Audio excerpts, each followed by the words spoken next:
Solomon உனக்கு முன்னால ஞானம் இல்லை, உனக்கு பின்னாலேயே ஞானம் இல்லை அப்படின்னு சொல்லி ஞானத்தை பெற்றுக்கொண்ட சாலமோன் ஐக்கியத்தை தவறான இடத்துல வச்சுட்டான். அவனுடைய முடிவு என்னன்னு கேட்டீங்கன்னா, வாழ்க்கையில அவனுடைய ரொம்ப துக்கத்தோடு அவன் முடிய வேண்டியதா வந்துச்சு.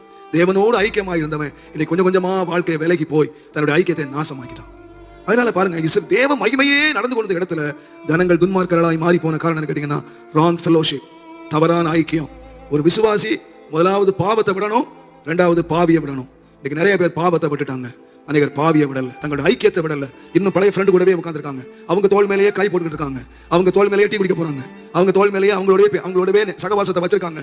இந்த சகவாசம் கொஞ்சம் கொஞ்சமா எங்க கொண்டு போயிடும்னு சொன்னா அவங்கள அழிவுக்குள்ள கொஞ்சம் ஸ்லோ பாய்சன். சத்ருவானவன் ரொம்ப ஞானம் உள்ளவன், உடனடியா ஒருத்தனை வீழ்த்த முடியாதுன்னா அவனுக்கு ஸ்லோ பாய்சன் கொடுத்து அவனை வீழ்த்திடுவான். ரொம்ப கன்னிங்கா அவன் வேலை செய்றவன், தந்திரசாலியா வேலை செய்றவன். ஐக்கியம் ரொம்ப அழகாக ஆரம்பிக்கிற மாதிரி இருக்கும், ரொம்ப நண்பர்களாய் ஆரம்பிக்கிற மாதிரி இருக்கும். பட் அதனுடைய முடிவு ரொம்ப அலங்கோலத்துல கொண்டு